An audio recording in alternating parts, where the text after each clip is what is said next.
I love the garden. It's a great place. It's an oasis in the middle of Norfolk. So we're right near neighborhoods, near businesses, but it's like you're in your own little world when you come here.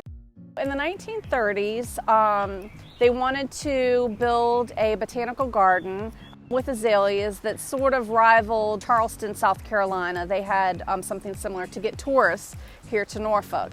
And that's when they worked through the Works Progress Administration grant and hired 220 African Americans. Again, 200 were women, which during that time period, you have to remember it was during the Depression and racial segregation. So the men and women that worked at the garden during that time period, they were paid 25 cents an hour, but they didn't feel comfortable coming back and enjoying the garden when it opened.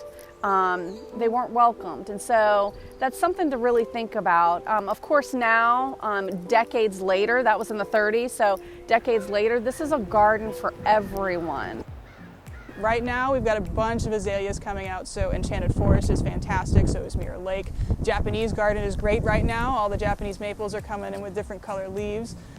If you come in earlier spring, we've got a lot of bulbs that come up. You come in the fall, we've got lots of fall foliage. It's just fantastic. You've got the kitchen garden if you like vegetable growing, and that's an ornamental garden.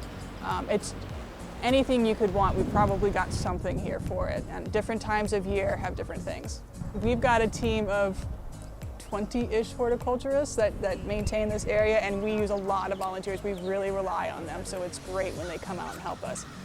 But we're here all the time, and we work a full 8-hour day, and we're outside all the time in lots of different kinds of weather. So it's a lot of work, and that's just on the plant side of things. And you've got the facility staff who maintains everything. You've got visitor services, you've got event staff, you've got education staff. So it's a lot of people. It's basically a living museum. So you can come here and see plants that you wouldn't see in other places. A lot of the stuff we have, you're not going to see in a homeowner's garden. And it's an educational facility. We've got different gardens with different themes, so if you want to know what a Japanese garden looks like, we have that. If you want to know about vegetable gardening, we have that. For a little peace and serenity, everybody's busy these days with everything on your cell phone or working or whatever. This is a place where you can kind of regroup and get a little peace. So I just love it. I think it's a little slice of heaven, and certainly encourage people to come back and enjoy the garden.